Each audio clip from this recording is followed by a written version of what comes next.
On July 15th of 2022, the anti-Semite Roger Waters was at an event sponsored by Samadon.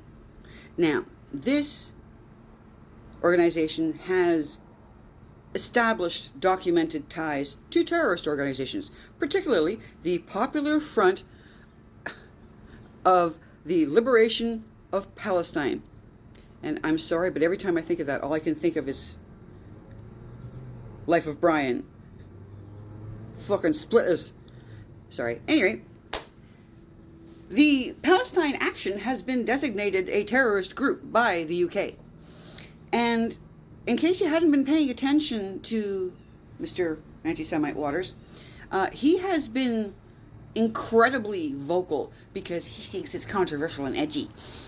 And he's also a narrow-minded asshole.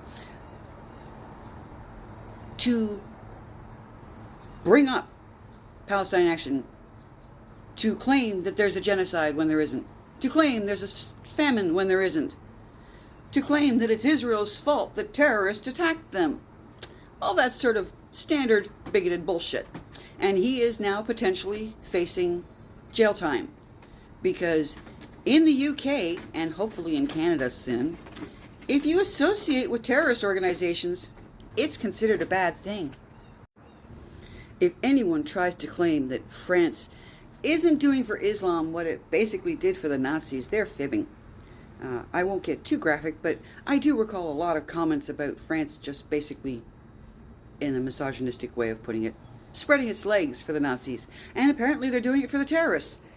We have one guy who threw a bottle at a rabbi in France, called him a dirty Jew. The bottle landed just like literally in front of the rabbi. But you know what?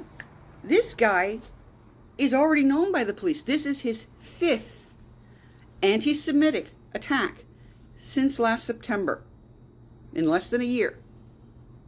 And despite the fact that he's known for doing this, that he's not stopping, that they let him loose after the first 4 times, their prosecutor suggested 10 months in prison with 6 months being suspended.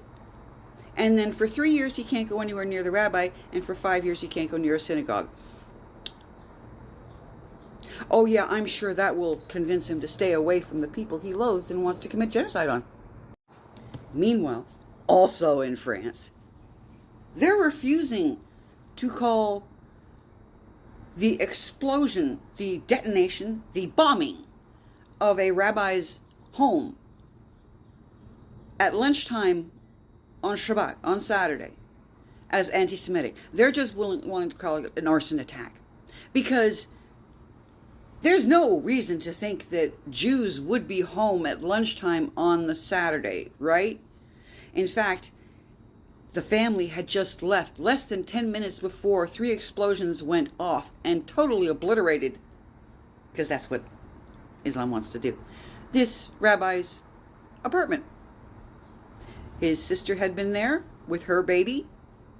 So clearly, whoever it was had no problem with killing children. And once again, bringing shame to Canada and proving that our new Prime Minister, Mark Carney, was lying through his teeth when he said he would keep Jews safe.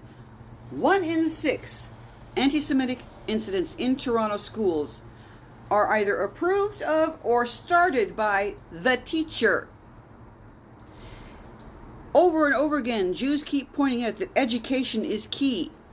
And at the moment, every Western civilization is teaching Holocaust denial. And you know what's amazing? They had 599 Jewish parents, 781 incidents in the past year. At least 10% of all Jewish students, and there's only 30,000 of them in Ontario, say that they've dealt with anti-Semitism.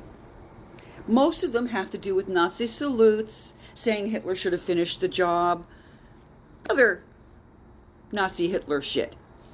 Oddly enough, for groups that keep claiming it's all about the occupation of Gaza, Gaza practically never gets brought up, because this was never about Gaza. This is about all of you just hating Jews.